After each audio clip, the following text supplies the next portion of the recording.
Howdy gamers, it's Leighton here from Leighton Night, the podcast that you're currently listening to in case you accidentally stumbled upon this, in which case I am sorry, but just wanted to let you know that there is a video version of this episode that is up on our Patreon for all tiers. So if you want to join us over there, depending on the tier, you can get all sorts of cool benefits. We do mini-sodes every week. We do some fun videos. You get access to our fan Discord, and overall it's a really lovely time, and we would love to have you there. So without any further ado, here is the audio version of this episode. So if you want to do the video version, you can go to patreon.com/Leighton Night. Or not. Really whatever floats your boat. Anyway, episode...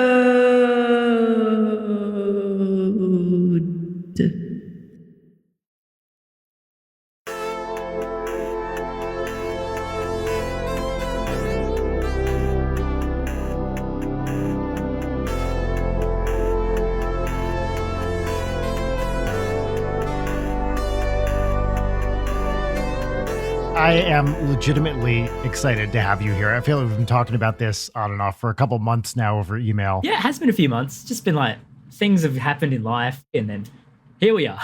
Yeah, and part of it too was so I believe you were the first person, not the first Australian we've spoken to on this show, but the first person currently in Australia that we've spoken to on the show. As you know, there's a lot of Australian YouTubers and stuff. Yeah, I don't know how many of these folks personally, but we've had a lot of Pierce and Ross O'Donovan from Grumps, all these guys.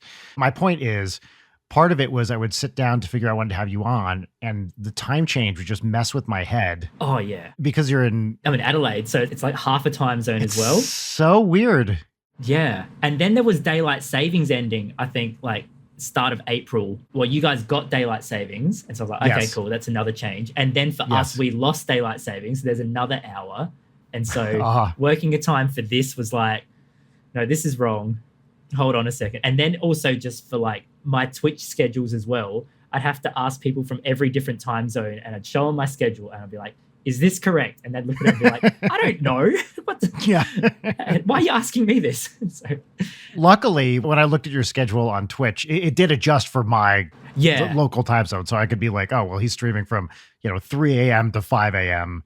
LA time or something. So it wasn't too hard to schedule around that. Australia just seems like the perfect country for introverts because you would never have to go anywhere or do anything, because it's just like, oh, I'm sorry, the time. Like I tried so hard. Oh, time zones. Oh, you get it. Yeah. Sorry. Yeah, a little bit. Well, most of my audience is US based, so a lot of the time I am trying to cater to that side. But then it's a lot of Europe who misses out. So I do one stream for Europe, and then they're like, why can't you do more? And I'm like, well, there's only like 6% of 240,000 or so who are Europe. And so you try and accommodate, but then also that creates a spiral of just like, well, then not many people are going to watch from Europe anyway. So it's like, do you just kind of cut the losses, or do you just like still try and grow that audience as well? But yeah, I totally get that introverted thing with just everyone saying like, oh, you should come visit America, or you should come to the Netherlands. And I'm like,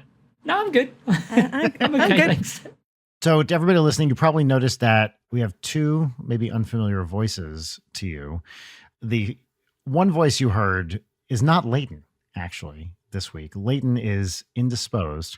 And so I have a second co-host this week. This is, I believe, the first non-Leighton co-host I've ever had on this show. Huge. What? That's right. This is a big moment. So my co-host this week, everybody, is the amazing Rachel Wecht. Rachel, please say hi. Woo! Hi, everybody. Oh, thank you. Thank you so much. Rachel, do you want to tell people how we know each other? Oh, They don't golly. know. Well, we met like forever ago at an improv theater, and I don't know, we just can't seem to quit each other. So we're married now. That's the information I was looking to communicate. Well, whatever. Yes. We are Nobody presently married. Presently. Thank you for saying presently. What? Future? Who knows? But right now it seems to be sticking. Of course. Stuff things happens. Happen. But yeah, we'll be married 15 years this Wow, year. congrats. Actually. Yeah. Thanks. And you know what? Actually, we're just going to introduce the show right away. Why not? Everybody, this is Leighton with Brian Wecht. We have no Leighton Gray. We do have Rachel Wecht over here. this week. Please say hi, Rachel. That's right. There she is. Hello. My name is Brian Wecht, and we have a special mystery guest this week. Mystery guest, would you care to introduce yourself? Hello, my name's Mr. A-Game. I do a lot of videos on YouTube and a Twitch streamer as well, and I just like to make fun, family-friendly videos that are also not super lame. So, yeah. And you succeed, sir. Which is exactly how we found you, because you are our 8-year-old daughter's favorite YouTuber by Amazing. a mile. By a mile. And she lives with a YouTuber. So, I mean, that's what it Yeah. does. Like, she won't even go for local content. Like, she's going around the globe. That's exactly right. That might sting a little bit. You know what? It does, actually. Especially when I try to set her up for these things. I was like, hey, who's your favorite person that puts videos on YouTube? And she's like, Mr. A-Game. And I'm like, but like your favorite? Like the one that's like the most special to you? I mean, Mr. A-Game is great. Bore you, you know? Yeah. And then she'll say stuff like, well, not daddy. So just making it like perfectly clear. It's like, oh no, she's cold-blooded. Cold-blooded. wow. Yeah, so we were looking for Zelda videos because she's really into Zelda, right? She wanted to find Zelda videos, and you know, YouTube is a delight and a cesspool at the same time, and so you have to be careful.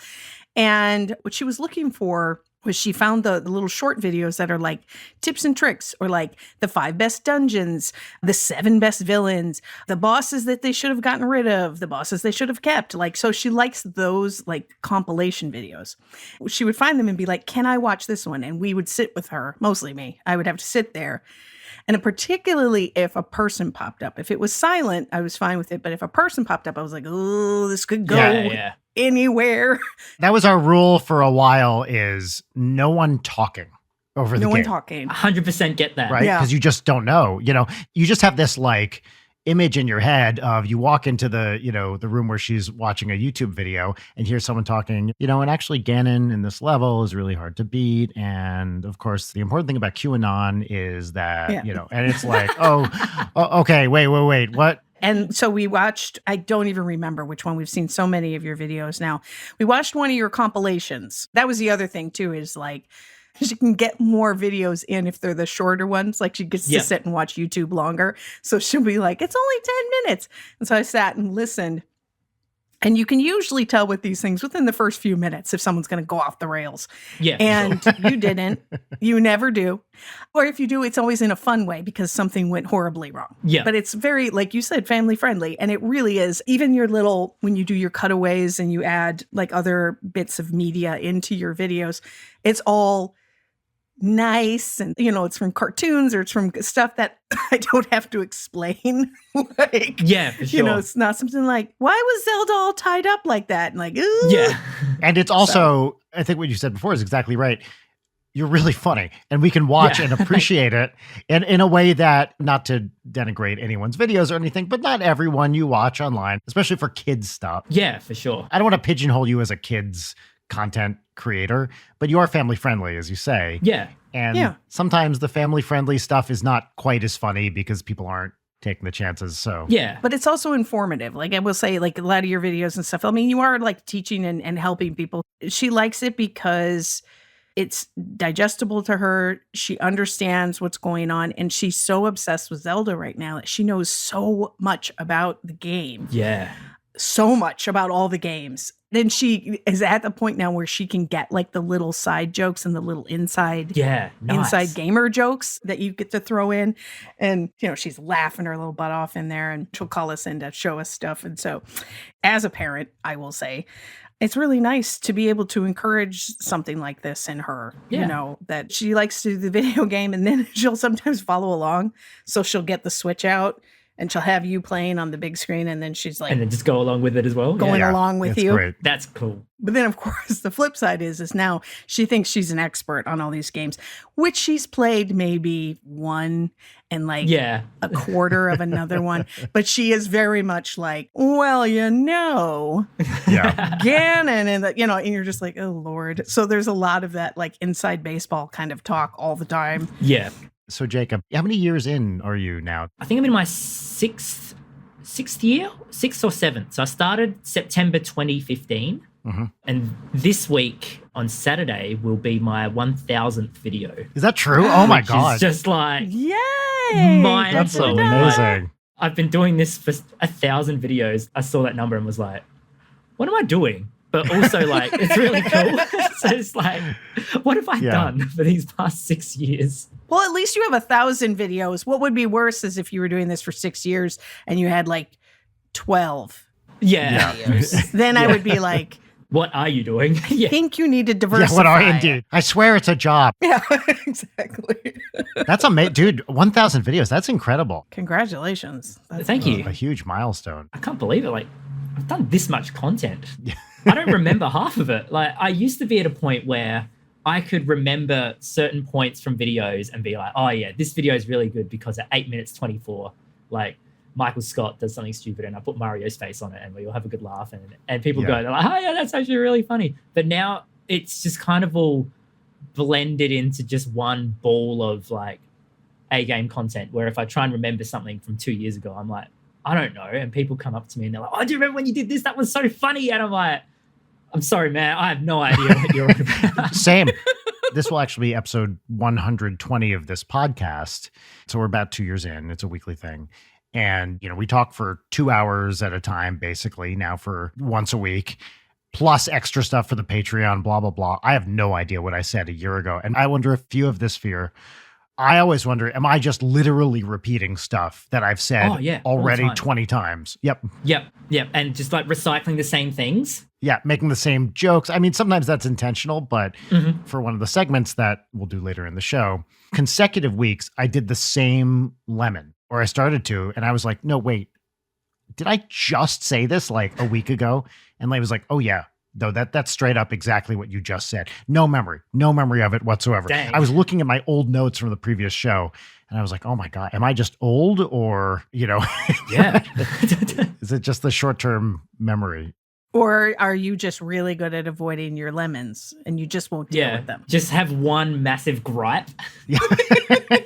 That would be a baller move. Like, no, I need to get this off my chest. I would love that. It was just the same thing. No acknowledgement, same thing for a year, every single time. Oh, Lord. I'm curious, Jacob, like, do you consider yourself like part of a community where you are of like Australian Let's Players, or are you just kind of on your own, or what's the deal? Not really, yeah. Especially in Adelaide, where compared to all the other capital cities, it's a lot smaller. Yeah. I'm the only real kind of like Let's Player who does it full time.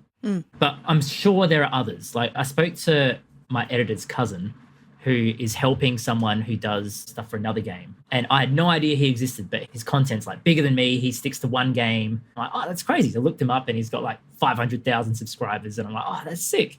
But like, I had no idea. The only YouTuber who I've known who has been in Adelaide has been Unlisted Leaf. They do Pokemon stuff and they do a lot of Pokemon unboxings.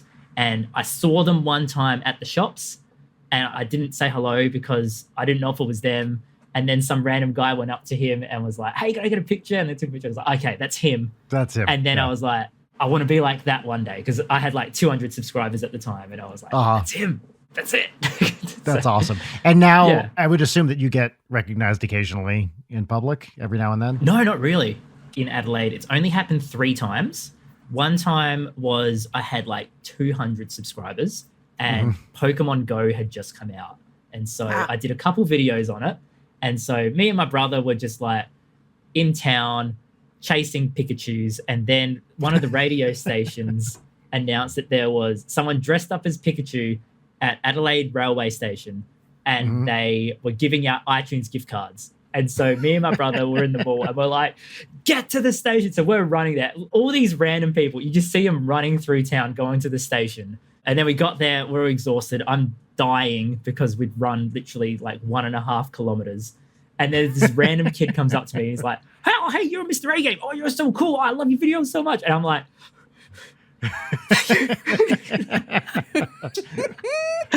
that's so great. The best one was like, I had just started dating Steph and it was like a Christmas carols at the beach type situation. And so I was sitting there, she just met my family. And so we're sitting, listening to some Christmas carols. and some dad comes up to me and he's like, "Oh, hey, you're that YouTube guy." And I was like, yeah, that's me. He's like, "Oh, my kid loves it. Can I get a photo?" And I was like, "Yeah, sure, no worries." And like Steph had just heard about me doing YouTube and stuff and got a photo, and I was just like, "This is it." Nice. Perfect.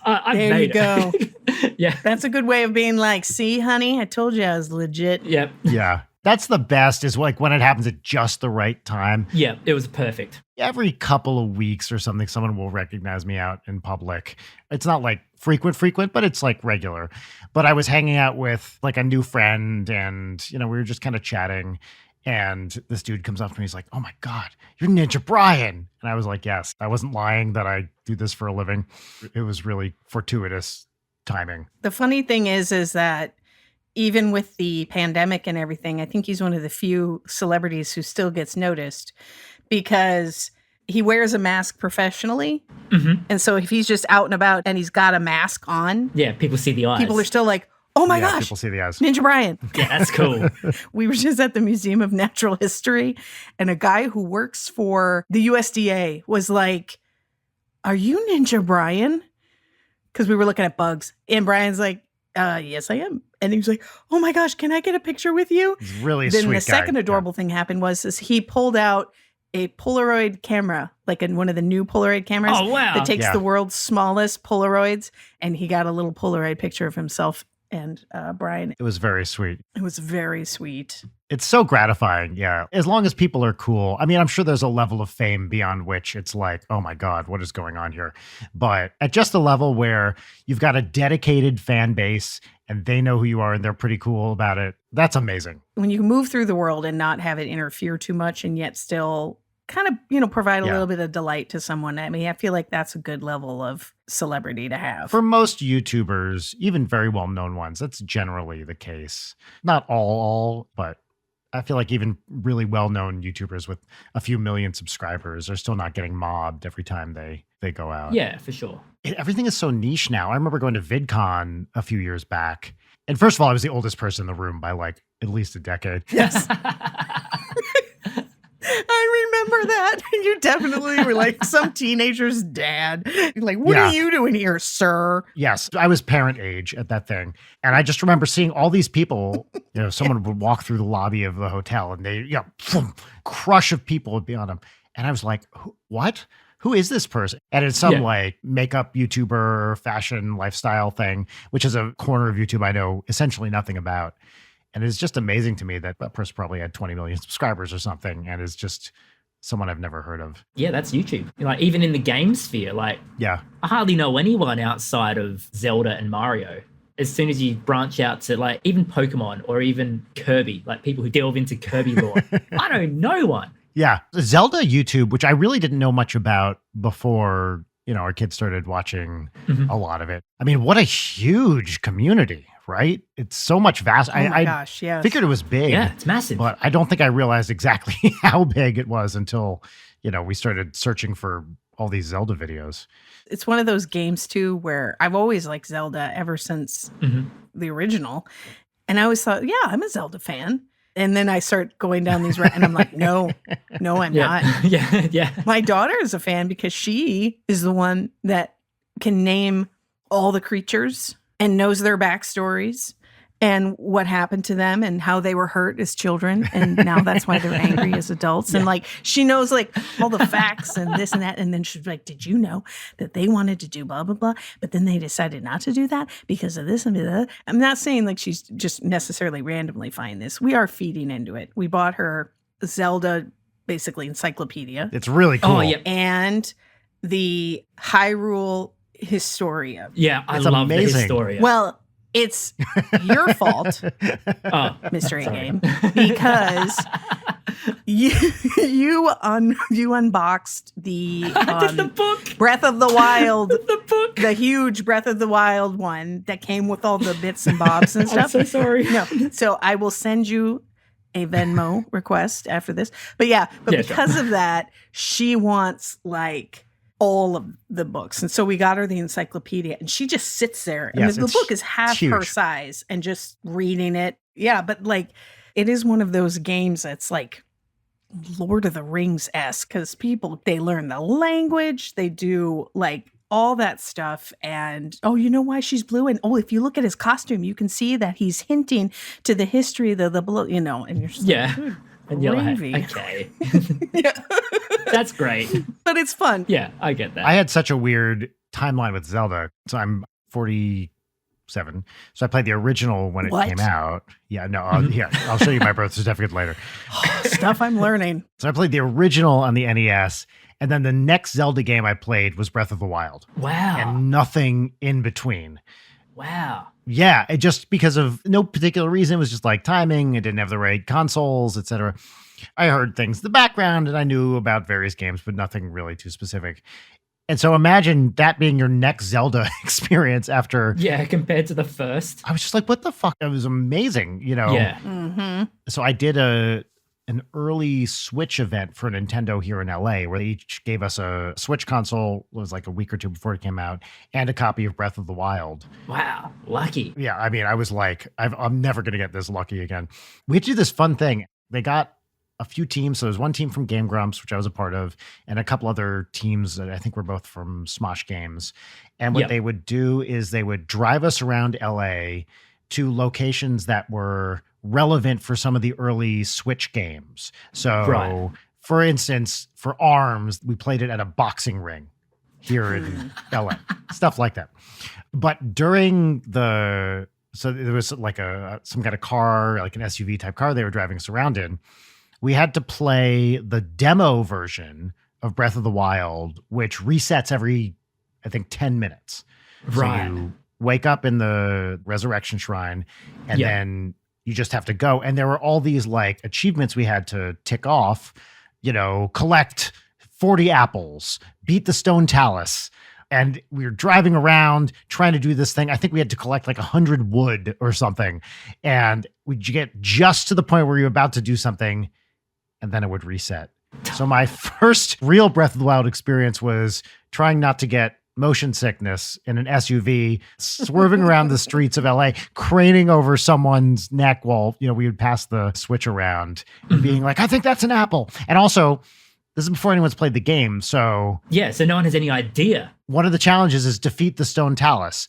We had no idea there's a thing on its back. What's that? Yeah. A, what is it? B, where is it? C, you know, all I have is a tree branch. Yeah. And I'm trying to like whap this gigantic monster thing, not realizing that there's a, you know, a thing on its back, etc. Yeah. But it was such a fun.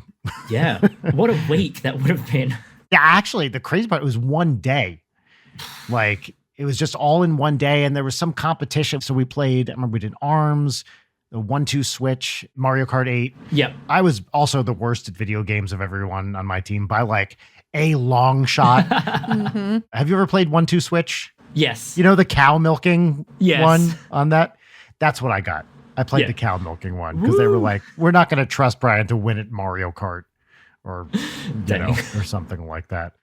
I did the original Zelda, and I did Majora's Mask and Breath of the Wild. I have to actually start over Breath of the Wild because it's been so long since I've been able to play it that I've kind of lost a lot of the memory knowledge that you kind of need to remember where stuff is. Yeah, but for sure. Breath of the Wild is one of those games where you're like, okay, so I picked this thing up and I'm going to run to some shrine or something.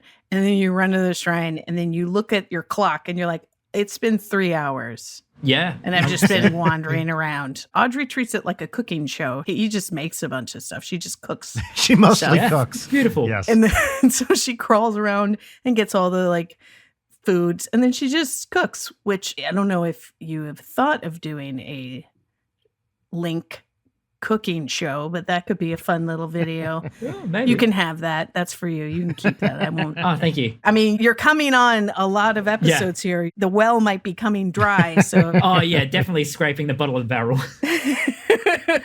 I mean, this is far from a new thought. One of the amazing things about Breath of the Wild is that you can literally just do whatever the hell you want. Walk around and look at the scenery. Yeah. Audrey, I don't think, has ever been near a divine beast. She doesn't care. She just Wow. wants to walk around and see bokoblins and cook stuff. And she's having the time of her life. What I really like is it's a way for me to enforce there's no right or wrong way to play games. Like, whatever lets you have a good time. You know, it's like if you want to look at the walkthrough, look at the walkthrough. If you want to watch someone, you usually, play it while you're playing it yourself. Great. If you want to just like stare at the sky for 3 hours, that's fine. Yeah. And it is neat to see what people have come up with. There was one video that we saw that she stumbled on where it was a guy who didn't want to be the savior of Hyrule. So he tried to get one of the other monsters to pick up the Master Sword. Because, you know, if you if they drop a weapon, and he like led him to the Master Sword, and then he gave him also the Hylian shield, somehow got him to pick up the shield. Amazing. Do you know this phenomenon? I've heard of people being able to get Yiga clan soldiers all the way to the Lost Woods and steal the Master Sword. So wow. Yeah. But yeah, I haven't heard that someone's like, oh, I don't want to be the hero. Yeah. Like, that's hilarious. Well, it's great. I mean, the thing is it fails every time because all the monster is still coming after Link, you know, but he's just got your stuff now. So it was kind of funny. But the fact that people have found this thing and then the whole glitch stuff, that whole universe, the glitch universe is like amazing. All the things that people have done with the motorcycle and the riding the animals and all the things that people have discovered. Yeah. Like you can float or that this thing, or you can cut somebody in half, or you can, I don't know, paste your face on someone else's face or whatever. Speedruns are amazing. Audrey and I watched the 24-minute speed run. Yeah, the one that came out last week. Oh, no, I didn't even know. What's the latest one? Yeah, I think it's 20 or just under 24 minutes or on the 24-minute mark. Oh, my God. It just happened like 1 or 2 weeks ago. Oh, I didn't know about that. It's unreal. Like, I'm just watching it and I'm like, I'm so crap at this game. Like, I am terrible compared to this. Yeah. It's amazing to me, the precision, you know, and the skill at knowing exactly where to shoot the arrow on the thing and to be able to do it while racing. It is a level of, I guess, commitment that is just mind-blowing to me. Yeah, I don't have that at all. No, me neither. I look at it, I'm like, nah. Too hard, yeah. And what I love about it, it's very like hacker culture kind of thing, like exploiting the glitches. I know they're not changing the code, at least on this one, but I love that philosophy of like, yeah, let's mess with it. And like, let's see how far we can push this boundary. Like exploit the game as much as you can before it gets like illegal. Yeah, exactly. Well, but that's what's fun, right? Like that's what's also so interesting and creative, or even for someone like me. I'm not a crazy gamer. I like to play video games when I have a chance. My favorite video games are like Luigi's Haunted Mansion and now Kirby. I really like Kirby and Yoshi's Crafted World. I like the ones that are kind of calming and soothing and, you know, you're just kind of booping along and there's no pressure. I like the ones that have like small quests. It's like, okay, just get the coin. Like the epic quests, sometimes I don't have the time to like sit down and like really do a full, I mean, I love Zelda, but I don't have the time to do like a full adventure. Yeah. But I can log into Yoshi's Crafted World and I can get those Poochie Pups and then be done. Like, and be like, there. Now I got my Poochie Pups, I got my flower. I'm going to go to the vending machine and get some more costumes and then I'm done. Yeah. Yay. Yep. That was my day. But like the first time in a long time, I completed Luigi's Haunted Mansion 3 times. I've completed a game and like rarely gone back to it. That's one of the games though that I've actually gone back to a couple of times. Is that the original one or on Switch? The Switch one. 3. Yeah, number 3. Yeah. I do have the one for the DS. Is that correct? Yes. I believe I just got the one for the DS because I love it. And I want them, of course, now to make another one. I'm like, where's Luigi's Haunted Mansion 4? Please. Like So did you know, like from the beginning, it was like family stuff that was always the goal for you? Yeah. Yeah. Because I was a school teacher. Oh, I didn't know that. Yeah. That's where the Mr. A comes from because my last name's like some crazy Italian last name with lots of vowels. And so kids would always get it wrong. So I was like, I'll just call me Mr. A. And like, okay, cool. And then playing video games. I had a kindergarten teacher whose name was Miss End, like as in E-N-D, as in the end. And she still told us that we could call her Miss E. So your last name, for all I know, could honestly have been Mr. All. And you could still have the kids call you Mr. A. Yeah. Were you teaching elementary school or what? Yeah. So I was a music teacher for like half a year. And then just like the teaching landscape here in South Australia, at least, is basically there's a lot of permanent teachers who get like permanent job. And they're so old and so cushy in their job that they don't want to leave. And so there was like, I believed the lie of basically like, oh, we need more teachers. And so like I finished high school. It's like, great, I want to be a teacher. Great idea. I want to change the world. You do your teaching, you do your degree, you get there, no jobs. And so I worked for like 5 years as a substitute teacher, just trying to get work. Yeah. And like there was no work.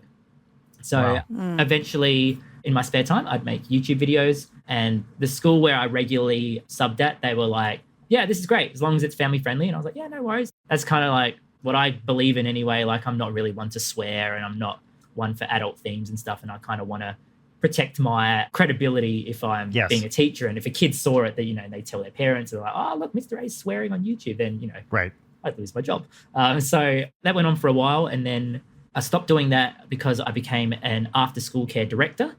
You guys would have after school care in America, wouldn't you? Oh, yes. Yes, for sure. Yeah. So I ran one for another 4 years or so. And that was really good because I'd get to work at 7 a.m. I'd go home at 9 a.m. And then I'd have 9 till 3 to just edit and film. Like I didn't have to worry about being at school. They get back to school 3 to 6 and then go home, have dinner, play more video games. And so that was really super helpful for me being able to balance work and YouTube until the point where YouTube kind of just took off because of COVID. And so for me, I was like, well, I can do this full time. So that's where you saw your biggest like jump in subscribers was in the past 2 years. Yeah, legitimately. As soon as the US lockdown started, like the watch time doubled within the space of a week. Yeah, it was literally just boom. It was crazy. And now it's going down because everyone's out. So yeah. Well, not in this house, sir. Not in this house. Yeah, good. Thank you. I appreciate it. So you were specifically a music teacher? I did anything. I worked at one school as a music teacher like 2 days a week, and then I would sub at random schools for the other 2 days. Just wherever they needed. Yeah. Just because I had like a little bit of musical knowledge, the school was like, yep, we'll take him. They handed you a box of recorders. Yeah, it was literally like they hadn't had a music teacher in 10 years. So all their instruments were just pathetic. Like they were broken. They gave me a budget to buy some new stuff, which was great. But then they didn't care. They just wanted someone to mind the children for half an hour while their actual teachers got their designated half-hour break for the week. Right. So for me, like, I didn't have a set room. I was teaching music in the school hall, like the gym hall, which is not musically sound at all. It would just echo. So like you cannot teach any type of music in a hall. Yeah. So that went on for half a year. And then by the end of it, I was like, I'm good. Yeah. What's your musical background? Like, what are you into? What do you play? That sort of stuff. I'm always curious. I play piano and like synths and all that kind of stuff. The same. Oh, cool. Yeah. If it helps, I have a Yamaha Motif ES8. Cool. They're almost like 20 years old now. I used to play in my local church band, finished school and just did that for, stopped doing it like 2 years ago. So gotcha. I've just been playing on and off ever since. That's awesome. Do you bring up your music or do any music as part of your videos at all? Not really. I think there was only one time where I think I did a studio tour and there's like a really old piano in the studio here. And so I just quickly played it for like 20 seconds. Mm-hmm. And that's it. Haven't even brought that aspect of my life into YouTube at all. Yeah, that's cool. I think we should go get Audrey. I think so. Okay. I don't know if she's going to be stunned into submission. I mean... You are her favorite celebrity by a mile. That's crazy. And like no one comes close. I'm not blowing smoke. That's the truth. So yeah, wow. I have no idea how she's going to react. What a privilege. Well, no, honestly, it's amazing to have someone whose stuff I like and that Rachel likes. Yeah. And that also our daughter just like cannot get enough of. So thanks. I'm very curious what's about to happen here reaction wise. So we will see. But yeah, no, thank you for everything you do because you really are making our family happy in a very direct way. You're welcome. Now, we were talking to someone on our call just now that I thought you might want to talk to. Hey, Audrey. Hi. Hi, how are you? Who is it? Who? That's That's Mr. A Game. Mr. A Game. Hi. How are you? great. Honey, that's That's really good. him. It's not a video. It's really him. You can talk to him. This is live. What you been doing lately? What were you just doing right now? Just watching Age of the Calamity. Nice and loud. I was just watching really? you play Age of the Calamity. His Age of the Calamity? Amazing. That's so cool. Well, thank you so much for watching my videos. I really appreciate it. I'm glad you enjoy them as well, which is really cool. What are you feeling right now? I don't know. Nice and what? I don't know. You don't know? I get that too. Well, if it helps, I used to watch your dad playing on Game Grumps a few years ago as well. So meeting him, I was like, wow, this is really cool. So I guess it's like the same feeling. That's all. Well, thank you. That's really sweet of you. Yesterday, we were just watching one of the videos you and I did on Game Grumps, right? Do you remember what game we played? The zombie one. Nice. Yeah, Plants That's vs. it. Zombies. And I hated every single game we played. Yes, we had to keep changing it, right? Yeah.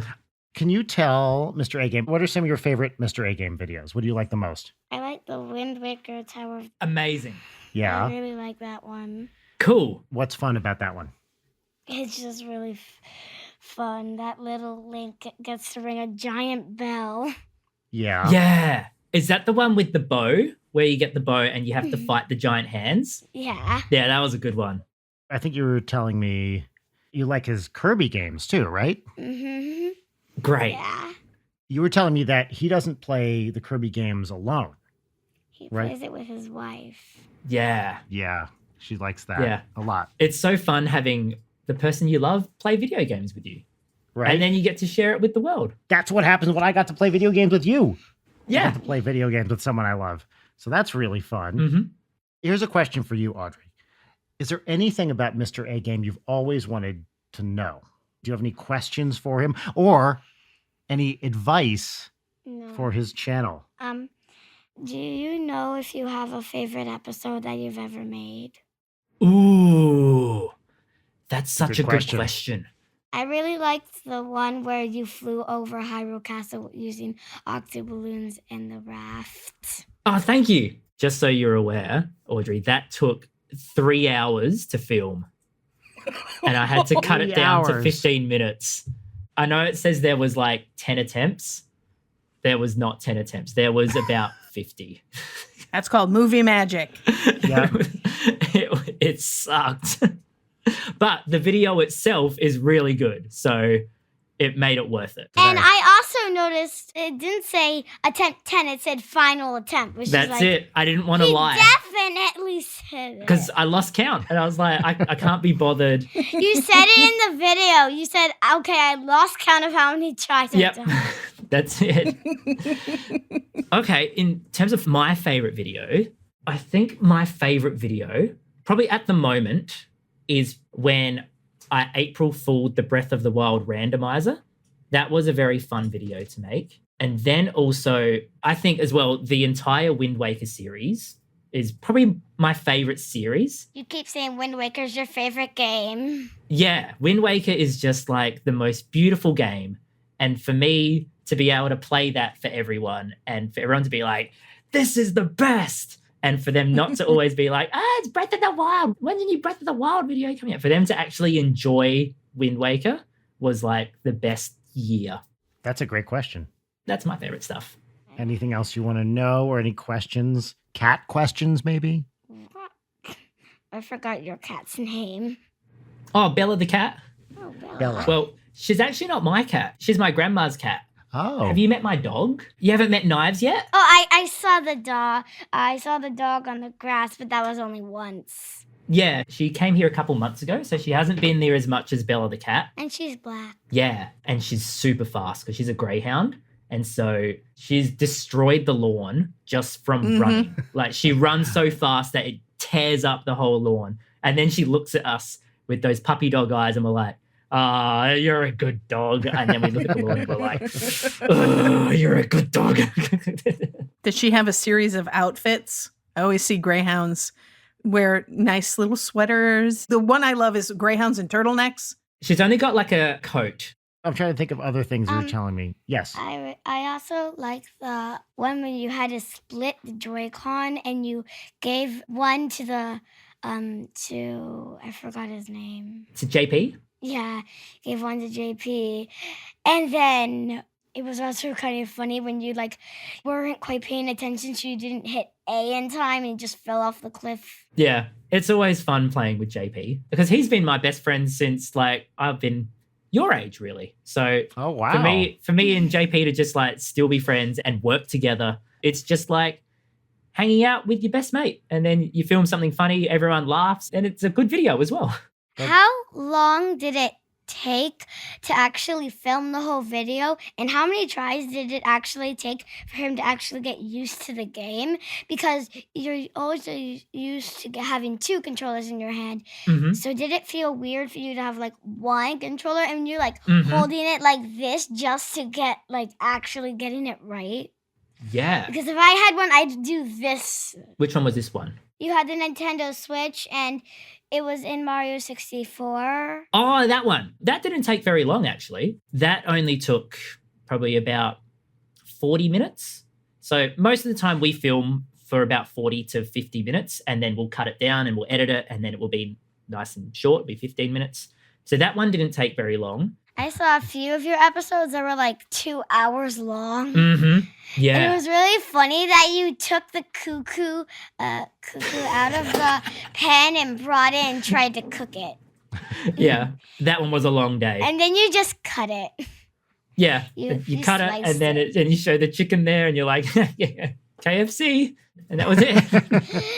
And you always put the one where people are looking mad whenever you get hit an animal accident. People are mad and there's a bunny sign on the side. Good old Peter. Well, let's see, Audrey, anything else you want to say to this lovely man while he is here? I just really like all your videos. Thanks, Audrey. That really does mean a lot. It's crazy meeting people who actually watch it, because for me, when I look at numbers and stuff and you put out a video and it says 7,000 people have watched it, it's really cool meeting an actual person who's just I like watching your videos and this is why. So thank you. Thank you for watching. I really appreciate it, and I hope you enjoy all the next videos that I do as well. I do have a question for you, Audrey. Mm-hmm. Who is your favorite person that makes YouTube videos? Dad. Who is it? Well, was that the answer, or was No. that a reaction? Who is your favorite person of all the people in the Mr. world Hagen. that make? No, well, just wait for me to finish the question. Of I know all what the you're gonna people say. in the world that make YouTube videos, who is your favorite person? Mr. A-Game. Not maybe You're second. someone. You're second. Oh, second. Am I a close Close second? second. You're second. Is it a close second though? You're just second. Yeah, but is it close? It's or is second. it? Yeah, but is it a close It's second? regular T-shirt. second. Regular second. just Regular. second. I'm Regular regular second. second. I'm just second. Regular second. Regular second. That's me. A good old regular second. Good old number 2. Sorry, Brian. All right, you can go keep watching Mr. A Game videos. I'm also playing Age of the Calamity. Nice. And it's just fun to watch the videos where you I look at yours and you have barely any stuff on your map, and I look at mine and I'm like, mine is stuffed full of stuff I have not done. I've barely done anything in the game. I literally just did the story, and then the amount of grinding I had to do to get to a level where I could beat it. And then all the unlockables and stuff, I was like, nah, don't worry about it. So you're probably way ahead. Yeah. Good on you. Yeah. We got. I We're also definitely. think I'm really ahead in Kirby. I beat the whole levels, and now I'm on a world which is in Waddle Town. So it's all the worlds, but it takes all the enemies in it Don't pull that and all card. the levels and mashes it into one big long level. And the bosses are blue and pink. So you gotta go through all of it again, but it's harder because it's all one level, including the training, which is hard because there's enemies in the training, literally. Wow. Me and Steph, we're nowhere near the end. We finished the snow world and we thought we'd be near the end. And then it goes to a whole new island. Yeah, but the island only has 2 parts. Oh, okay. Cool. The desert part, and then there's a volcano. Okay. Well, the volcano has 2 bosses in a row, so you might be filming a very long video, because when you defeat King Dedede again, you go in an elevator, and then you go right to the next boss. Oh, cool. But it All gives you, like, all the options of things you ever had. Yeah. I think I'll use Dragonfire. But if you go into your shop and, like, let's say you had Dragonfire, but you put it down to the regular flame, it shows you the regular flame, and it doesn't show you Dragonfire. So if you want the best you have to put them all up to the best you have. Okay. This is good gaming advice. Yeah. Amazing. We are definitely raising a little gamer over here. Let's go. I love Kirby. Yeah. I know you do. You do love Kirby. All right, sweetie. Thank And you. you can also pretend to suck up little Waddle Dees in town. Uh-huh. Yeah, that's the best. I love doing that. We just do it, and then like they're reading a book, and they're like, and you're like, it's the best. And you can skate on the pond, and I kept trying to freeze the pond. Really? You know the pond where you fish? I Yeah. kept trying to skate on it to freeze the pond. Because ice is the only ability that can actually go over water. But if Yeah. you stop, he falls into the Wow. into the water. But then you can hit the spin. When you're skating, you can jump and spin. But if you hit that and jump, you get right back to skating if you move the Joy-Con. Nice. And I just kept trying to freeze the pond, but it didn't work. Oh. You can get into Kirby's house through the chimney. You just fly on top of his house, and on the top of his house, you can find 2 Waddle Dees sunbathing. Beautiful. That's very silly. Very cute. This is all very good advice. Thank you. You sure are a Kirby expert right here. Good job, All right. honey. All right. Say goodbye to Mr. A. Gabe. Bye, Mr. A Game. Bye, Audrey. Nice to meet you. Nice to meet you. Bye. Bye, honey. Bye. That was amazing. That was so cool. Oh my gosh. Did you see that? She could Yeah. barely speak for a minute there. That is the quietest I've seen her since Ever. birth. The look on her face, she was just like, wait, hold on. Hi, Mama. Hi, honey. She's back. Hi, Audrey. Okay, honey, go play your game. Say bye again. Bye. Bye. She's going.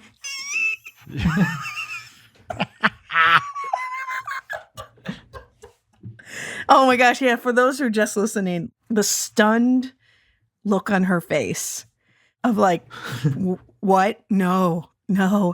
Thank God we're not at the age where she's not like immediately embarrassed. You know, she gets shy. It was that like, oh wait, I really like this person shyness for sure. It was the shyness of, I can't talk to this person. This isn't happening. We're not at the age where it's then the angry, like, Yeah. Like, why am I here? why did you do this to me? How did you do Yeah. this Yeah. to me without warning? You know. Yeah, man. Thank you so much for Oh, you're for welcome. meeting her, because that was clearly that I don't think that could have gone any better. And I'm thrilled. She's thrilled. We're all thrilled. So Yeah. thank Yes. you. No, you're very welcome. You do now realize when you get to the video, when you're back to playing Kirby, or when you go do those bosses and stuff, and she sees that Mhm. video, she's gonna be like, "Yeah, I told him to do that." Yeah. See how he's like, See that? he knows what to do because it's me. Really, I was the one that told him to do that. Yeah. Well, let's move on to the next part of the show, which are the segments. Absolutely. Let's go. I will introduce the segment as I do every week. This first segment is our pop culture recommendation segment, where you get to talk about a book, a movie, a video game, whatever you've been interested in recently. This segment is called What's Poppin'? The theme song goes here in post, so you won't hear it. What's poppin'? What's Poppin'? And that's the What's Poppin' theme song. Sounds great. So, Rachel, do you want to go first? Rachel, what's poppin'? Sure. Here's something I would recommend. There is a series of 3 books that I just bought that are written about the wolves of Yellowstone National Park. So I don't know if you know this, Mr. A Game, but we have this huge national park called Yellowstone. It's where the geyser, the geezer, or wherever Yep. you'd say it, is. They had wolves that lived there And then all the wolves were killed in like the early Oh, no. 1900s or something. Oh, no. By humans. By humans, yes. Because they thought it was a bad thing. Like they hunted down all the wolves and they thought it was a bad thing. Yep. And then they realized, whoops, actually you need wolves because wolves help form ecosystems and keep animals in check and all that other good stuff. So they reintroduced a bunch of wolves from Canada into Yellowstone. And what this nature guy, he wrote these books called The Rise of Wolf 8. That's the first one that I'm reading. And then there's The Reign of Wolf 21 and The Redemption of Wolf 302, because they're all numbered. And honestly, they are epic stories. So the Wolf 8 was like the runt of his litter, and nobody thought he would amount to anything. But then his mate that he ended up with, she had all pups from a different wolf, and he raised those pups. And then his adoptive son becomes the leader of another pack. And it's this whole like, is it nature? Is it nurture? Because he acts more like Wolf 8 than he would of his own father. And it's honestly, it's like Game of Thrones crazy. level storytelling, but all about wolves. And so they're numbered. So sometimes it gets a little confusing as to who's who, but they put maps and like things. So I strongly recommend these books. Also, there's a podcast called This Is Love. This is where I first heard about it, where they did 2 episodes about these wolves. So it's The Rise of Wolf 8 by Rick McIntyre. You can get the whole series. They're all out now. I strongly recommend these if you like nature books, that if you just want to read about some really kick-ass wolves, like Cool. because it really is riveting, where you're like, no, not Wolf 22, flipping the page, oh, Wolf 74, you jerk. Like, it's very funny. It's honestly the coolest thing. So that's my pop and culture recommendation. I love it. Amazing. Jacob, what's popping with you? Have you guys seen Scott Pilgrim versus the World? Yes, I love Scott Pilgrim versus the World. Have you read the Scott Pilgrim versus the World graphic novels? You know what? I haven't, actually. We haven't read them. We have, I think, 4 or 5 of them. Yeah. Right. I loved the movie like so Yeah. much when it first came out, and I saw it and was like, this is so cool. It's like a Yeah, comic same. book that's come to life. And then if you read the books, it is literally a comic book that has come to life on the big screen. Oh, that's so great. Like the framing of certain shots in the movie is exactly the same as what's portrayed in the book. And so I've been rereading them over the past couple months, and they are just like so cool. Book 6 kind of goes off on a tangent because when they made the movie, book 6 wasn't done. So then they tried to make it a little bit different but books 1 to 5, they expand on the story a little bit more. Like Scott gets a job. So he's like a waiter and stuff. And then there's a bit more stuff about Knives Chow and stuff, which is where we get our dog name, Knives Chow. So Oh, nice. yeah, that's a name. Well, first of all, if you haven't seen the movie, Scott Pilgrim versus the World, and you love comic books, then by all means, watch that movie. That's a good movie. Yeah. And if you want to go one step further, the books are like something else as well. That's my what's poppin'. Here's my question for you. Have you played the game? Yes. I haven't finished it though. It's hard. It's so so hard. here's my question. Where are the save points? I feel like I start playing the game and I get 25 minutes in and I'm like, okay, well, this must have saved at some point. And then I stop. I've collected all these coins and then it just restarts when I open it up again. Yeah, it's like a actual arcade game where if you don't beat the level, Yes. it doesn't save. Yes. Like it's a brutal game. Oh. And the levels are long too. Yeah. I got it when they put it out on Switch. It was like a year ago or something. Yeah, I got it too. I didn't get the full special edition with like the band diorama. No, yeah. I got the one with the cassette case and stuff. Awesome. Yeah, that's my poppin'. Now someone needs to ask me what's popping per Hey, show Brian. protocol. Yes, Rachel. What's poppin'? Thank you for asking. I appreciate that. No worries. What's popping for me? I'm a big Star Trek fan, have been for years. And, they've been doing a bunch of new Star Trek series. They have Discovery, they have Picard, they have Lower Deck, like all this Star Trek stuff is coming out. I hear Lower Decks actually picks up as it goes. The other ones I haven't loved, and in fact, some of which I've actively disliked. But the newest one, they just put out Strange New Worlds, is incredible. Great. This is on the Paramount Plus streaming service. And one of the things they've been doing recently is there are all these like 10 episode arcs. It's heavily serialized. The plotting There's tons of plot holes. I don't really like the super serialized stuff with Star Trek. I appreciate what they're trying to do, but I don't love it. But the Strange New Worlds, it's just episodic, like, thing of the week. So it takes place just before the original series. So it's Captain Pike in charge of the Enterprise. And there's like a young Uhura, and Nurse Chapel is there. Like a lot of these characters, from the original series, the younger versions of themselves are there. It's really fun. It's the first like Star Trek thing I've seen in a few years where I'm like, oh yeah, that feels good. That's fun. Nice. So I really like it. Yeah. And yeah, that's what's popping for me. It's nice. The Vasquez Rocks are near us, and that's where they film a lot of like Captain Kirk fought the Gorn.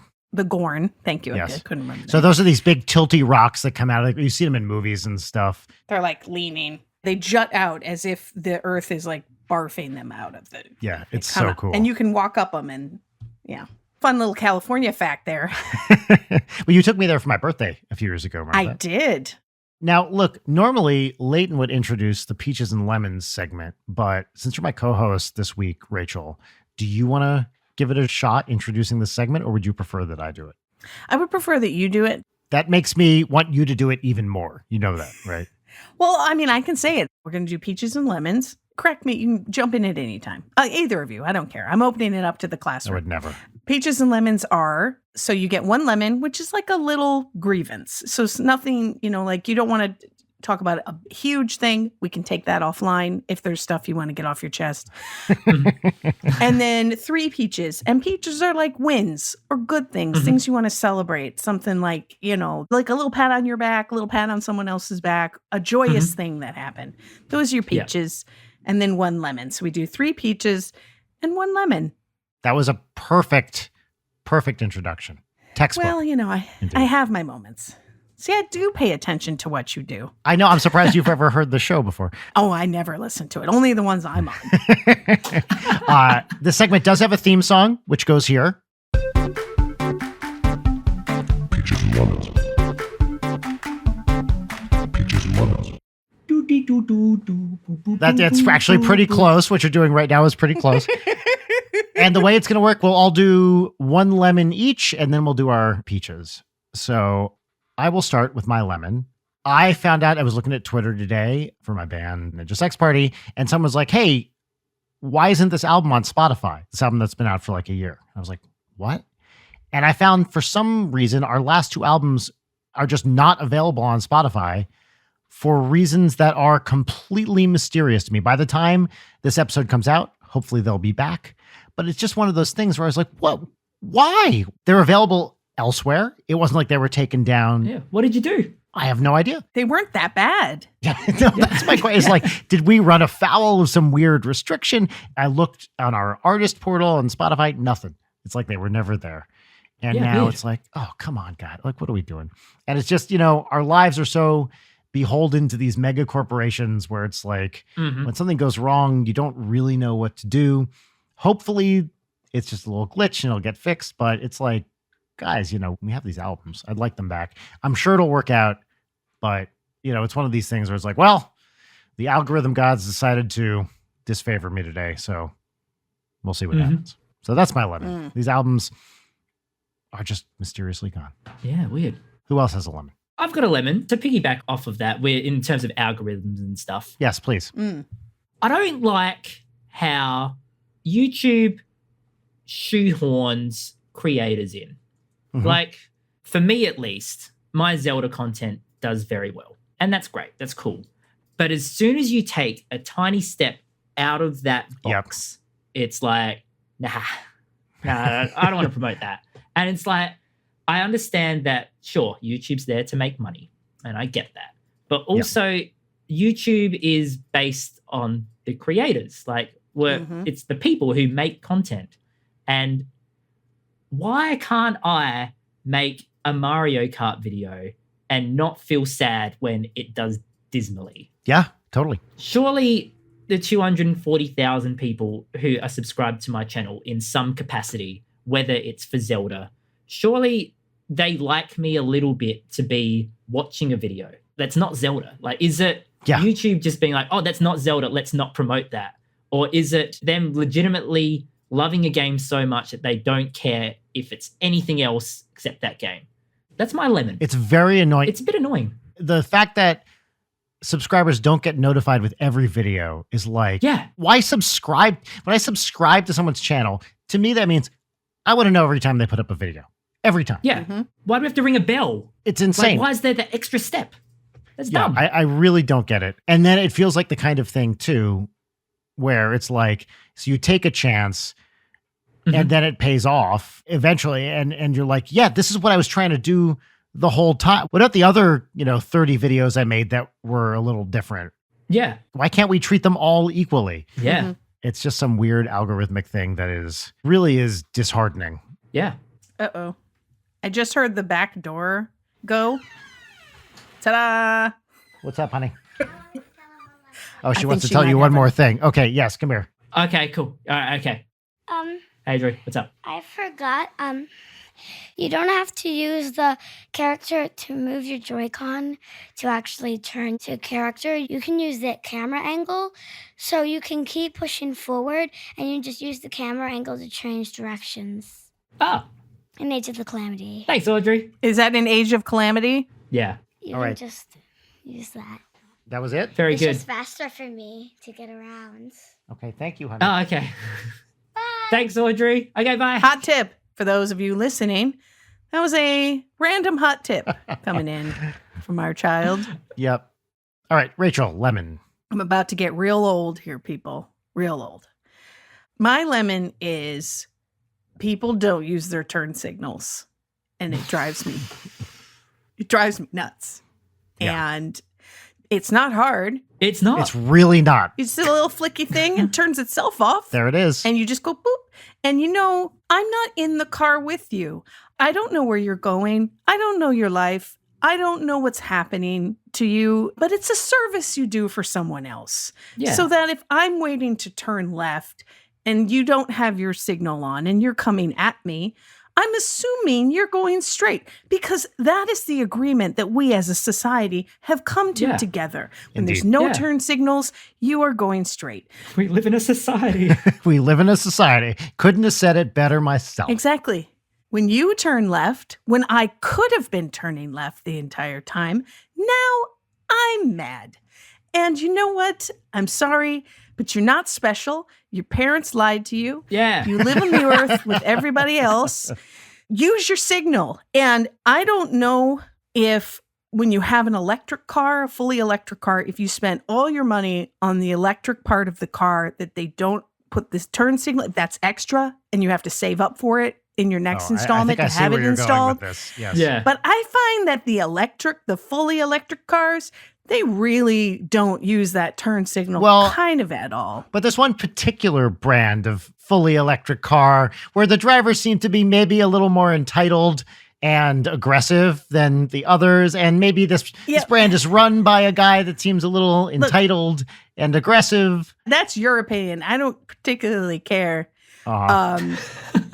You'll know what this car is simply because it's a very distinctive look, and the license plate will also say Tesla on it because that's the law, I guess. Every Tesla has My to have a Tesla, customized plate Tesla that says 1, me Tess plus me, whatever stupid thing you're going to put on it. We saw one that said "Go Elon" on it once, which I was cool, like, man. which is aged really well. Real well.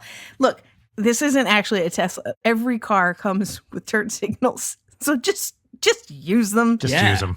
It saves everybody a lot of hassle. And it's my old lady pet peeve. It's driving me more and more nuts the older I get. And particularly in LA. And I will say, because people here drive insane. They're insane drivers here. Yes. So just give me a little heads up before you do something truly awful with your car. Just a little heads up so that I know, you're going to merge at me. Great. That's all I want to know. Like, thank you. That's my lemon. Can I add just a tiny, I know it's only one lemon. No, that's fine, of course. No, sure. Your little wedge. You want to do a wedge? Your lemon wedge? Yeah, let's chuck that in. Chuck that in the gin.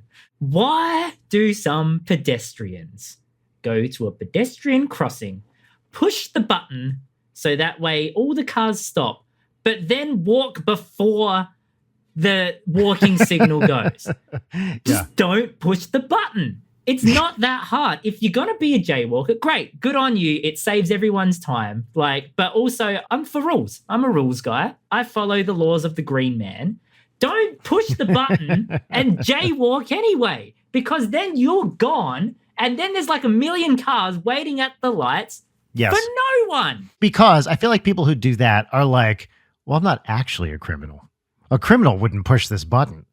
Boop. But then just wait. Be a criminal or be a rule follower. Pick a lane. Their villain name is the Inconveniencer. They're not truly evil. They're just like, I am the Inconveniencer. Like, we're all busy. Yeah. We've all got places to be. Either just don't push it or wait like the rest of us. Might I add, when you cross the street, maybe don't choose that moment to walk as slow as you've ever walked. Sometimes you get these people who are like able-bodied people, like they're walking down the sidewalk, they get into the street, and then suddenly they've slowed to a crawl. And we're just walking across the street, looking at our phone, cars are waiting. It's like, guys, we're all trying to get somewhere. Yeah. Move. Everyone move to the best of your ability. Well, and the other caveat I'll add we on to go. this, and then we'll Let's get off go. of this, is yeah. if there are flashing lights at the pedestrian crosswalk and I am stopped at the lights, perhaps person behind me, don't go around me Oh, thinking yeah. that I don't Yeah, know what I'm that's just doing. rude. There might be a Terrible. human there. There might be a human there. And often there is. That drives me insane. And I'm not stupid.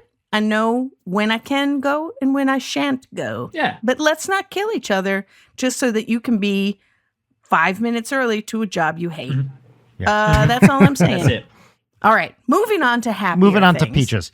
All right. 3 peaches. This is 3 small good things. I will go first. Peach number 1 for me is I got to see one of my favorite bands. My friends Planet Booty are in Los Angeles. So they've opened for NSP several times. I've been on tour with these guys. They're lovely people. And they were in town last night and I got to see them play. Absolutely one of my favorite live shows. Just the most positive, inclusive show you could imagine. Mm-hmm. They're at this very tiny little punk club, like a straight edge punk club in downtown LA. I got to hang out with some dear friends before that. And it's, you know, guys I haven't seen in a few years, although they were in town last summer or so. But, you know, got to catch up with friends and see a great show. So that's great. Yeah. Peach number 2 is got to write some fun music with a new collaborator last week. We haven't really announced anything because we don't even know what we're doing. But Johnny Manchild, who's worked with Alpha Rad and a bunch of other people that people might know, really talented musician who just moved to LA. And I got to hang out with him and write some fun music, and we're going to keep it going. And it's just always fun when you find a new collaborator to try some new stuff with. And I think we have some really good stuff. I don't know whatever is going to happen with it, but it's always nice to meet new people to work with, especially when they're coming from a different, he's from Oklahoma, a very different vibe sort of than anywhere I'm from. And it's just nice to get a new perspective and try some fun new stuff. And my final peach is next week, I go to my 25th college reunion. Ooh. Yeah, I'm old. I'm officially old. And I'm going to go out to Massachusetts on the other side of the country here and see my Williams College class of 1997 friends. And this is the year that they're finally going to figure out you didn't actually graduate. Yeah, we're not talking about it. I try not to bring it up. There's so many people that I've stayed in touch with and I love. And there's going to be a lot of old friends that I haven't seen in many years too. And I will get to see my sister who's out in the East Coast and some other friends too. So it's going to be a fun trip. But yeah, I remember being in college and being like 25th reunion. Never going to be that old. Just ridiculous. And yet here we are. So yeah. Indeed. All right. Those are my peaches. Wants to go next? I'll go. Great. Peach number 1. Over the weekend, my wife and I decided to buy this shelf. Is that an That's IKEA shelf IKEA. there? It's an IKEA shelf. We have that in brown. Beautiful. I'd always been toying up the idea of just changing this because most of the time, for any reason whatsoever, it's literally just me and a green screen. Right. So yes. I figured, why not have something that looks a little bit more nicer for when I'm not playing video games all the time, e.g. chatting. Yeah. So if you're watching this on the Patreon, then I hope you enjoy this. It looks great. I love your background. It's beautiful. Thanks. Is that a Lego AT-AT back there? Yes. Okay. Yes. Steph got me this for Christmas. It's not the massive, like, $1,200 one. Yeah. It's still beautiful. Like, it's got some amazing. good size. I think it's like 35 centimeters Wow. tall, so it's pretty big. This was a very fun build over Christmas. That's peach number 1. I will say we watched the video of you with your question cube. Oh, yeah. Audrey and I saw you showing all the bits and bobs and the things that thing does. That's how you use it as a tax write-off. You just make a video on it. Oh, been there, done that. Peach number 2, he just left the room, but my editor, JP, is like the greatest guy in the world. He's the guy who features on videos and stuff. Like, I'm so blessed to be able to just work with my best friend. He comes in just a couple days a week and I'll hand him footage that I've filmed and be like, can you just make something out of this? And he'll be like, no worries. And I don't have to worry about it for like a couple days, and he'll give it back to me and it's like perfect. And I can just make a few changes because That's so great. our file system is so bad that like he doesn't have all of the stuff that I do. So I just add a few things in, and instead of me taking like 2 days on something, I spend an hour on it. Oh, it makes a huge difference. Yes. Oh, so good. Shout out to JP. If you're ever listening to this, yeah, he just left the room. So Yay, JP. yeah. Is he single? No, he recently engaged. Oh. Oh, yay. Off the market, JP. I just thought this would be a good time to plug if he was single, Yeah. just to be like, you know, for a guy who's like 6'1", built like a brick chicken coop or whatever, you know. Do you want to say hello? Oh, yeah. Oh, we'll say hello. Yeah. Do you want to quickly say hello?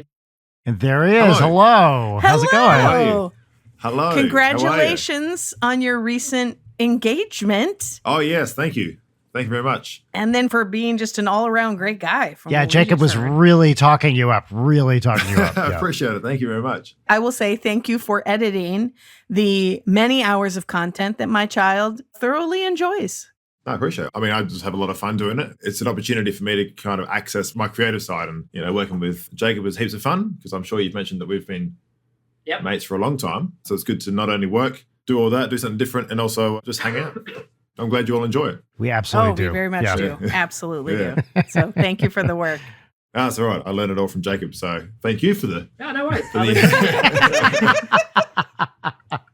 I love it. This is like a love fest. This is great. Yeah, totally. Well, put that guy back on. He owes us 1 peach. Okay. That was fun. Third peach. Oh, look, my wife and my dog, they are just the coolest people. Well, the dog's not a person, but We get it. Yeah. my wife, Steph, in February, she quit her job. Just was like, I don't like it. I'm done. And like, she was a dentist. Oh, wow. Wow. Well-paying job, and was like, Yeah. nah, I've had enough. And financially, you hear that and you're like, why would you want to do that? Because like dentists, you know, they paid a good amount of money. Yeah. But for her, she was like so adamant. She's like, no, I don't want to do this anymore. I'm going to take some time off and I'm just going to find something that I want to do. And so she did that, took a few months off, and then literally found a new job. This is her 3rd week in, and she gets home from work every day and she's just like, I had a great day at work. And I'm like, That's so Oh, great. yay. I love it. that's what so what great. you want to hear. Yeah. Yes. Yep. And then the best part is when she comes home, Knives, our dog, is just at the door, just like jumping and wagging her tail. And it's the most beautiful thing that you can really ask for. You got your wife, you got your dog. It's great. So I love it. that's my Yay. peach. 5:30 p.m. I'm looking forward to seeing Steph come home and Knives going all over the place. So, yeah. That's awesome. I love Oh, it. Rachel. that's so nice. Gosh, now I feel pressure to say nice things about you, honey. But I won't. No, you should. No. That's okay. You had your moment. Who's your favorite YouTuber, Rachel? Oh, Mr. A-Game. My number 1. But you are a close third because I Thank am you. also I on appreciate YouTube. that. And my second favorite is me. She wouldn't even commit to a close second. I think. Yeah. Anyway, I'm over it. I I'm think over you it. need to now have a t-shirt that says just second. Just second. Just Yep. second. She said just second. Okay. My first peach is, so I work for I volunteer with a children's theater company here in Los Angeles called the 9 O'Clock Players, Theater for Children.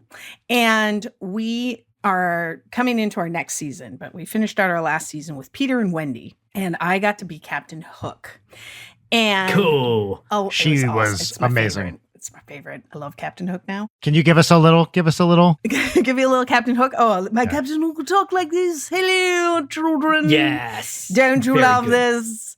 Do you like that, Peter Pan? I do not. Like, that's how I talk. Yeah. So one of the great things I got to do with it is because of COVID and the LAUSD school system was not doing in-person field trips. So we had to do like virtual field trip kind of things. So the video, the Peter and Wendy, is on the YouTube channel, 9 O'Clock Players, Theater for Children. You can check it out. So the classrooms would watch the video, and then they could set up a Zoom Q&A with some of the characters. And it was myself, Cool. Wendy, and Peter Pan. And I did it full costume. And it's an elaborate costume, too. It's an Yeah, elaborate costume. good. So I had the hat, and I had this white curly King Charles wig, and I had a mustache and beard nice. and the whole Yeah, thing. yeah, yeah. And the hook. I still had the hook because kids wanted to see it.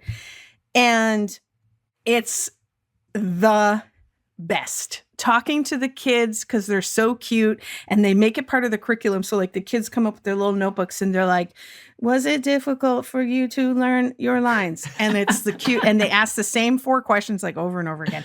Yeah. But it's so much fun to be there and be in character and to be like, who's your favorite character? And they're all like, Captain Hook. And you're like, exactly. And then and that feeling is such a great feeling. So the fact that I got to be able to do that, our theater pivoted to being online, and I got to be able to do those Q&As with the kids. And then when I went back to our board meeting, I was like, we need to keep this up because we need to keep being able to go into the kids' classrooms because I think it's going to open up a whole thing for us. And everybody agreed. So that's a great peach for me. Nice. My second peach is kind of a bit of a step down from that, but I bought the Muppet Legos. Oh, cool. And I got 1 pack, and I got no repeats, which is like peach. Like nice. What a win. I got Statler, I got Fozzie, I got Miss Piggy, Animal, Bunsen Honeydew, and Kermit. And I got in 1 batch. And I've seen people get multiples. These are my Miss Piggies here. And so that was very exciting.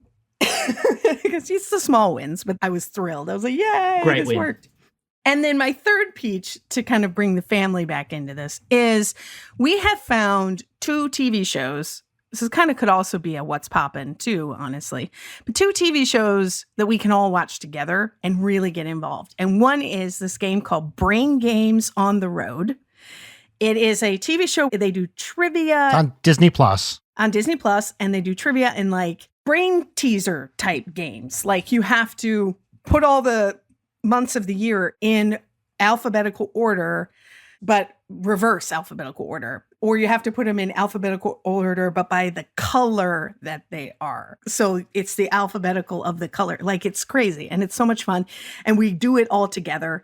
And so we all sit there watching the game, and then we're like, well, I would have done this and blah, blah, blah. And then they have things where you have to guess what it is. And then they do little brain teasers like in between each segment. And it's fun because we all participate. And that's really a great one. And then the new one we're watching is The Prehistoric World. Is that what it's called? What's it called, Brian? Prehistoric Planet. Prehistoric Planet. Love those. It's the documentary.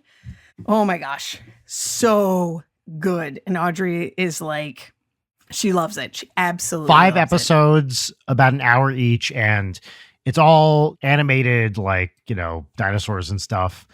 And it's just awesome. It's so fun. Narrated by David Attenborough, and it's done like a nature Beautiful. documentary. That guy's the best voice. Best voice. Yeah. Everything he says is incredible.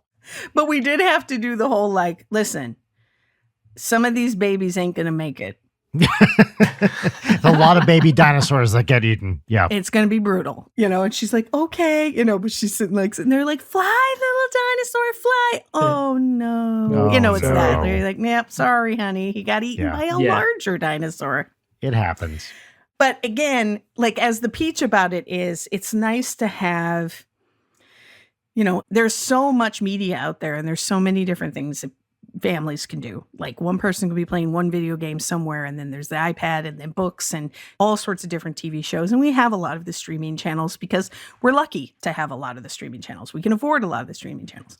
So There's a lot out there, and it's really nice to find content like Mr. A Game, people, that you can watch all together. And so to me, that's like a little peach because it's kind of nice. Sometimes we sit in there, we'll like order a pizza, and then we sit in the TV room with our little TV trays and eat pizza and watch these shows. Watch baby dinosaurs get eaten. Yeah. Watch baby dinosaurs get eaten. Does it get any better? It doesn't, sir.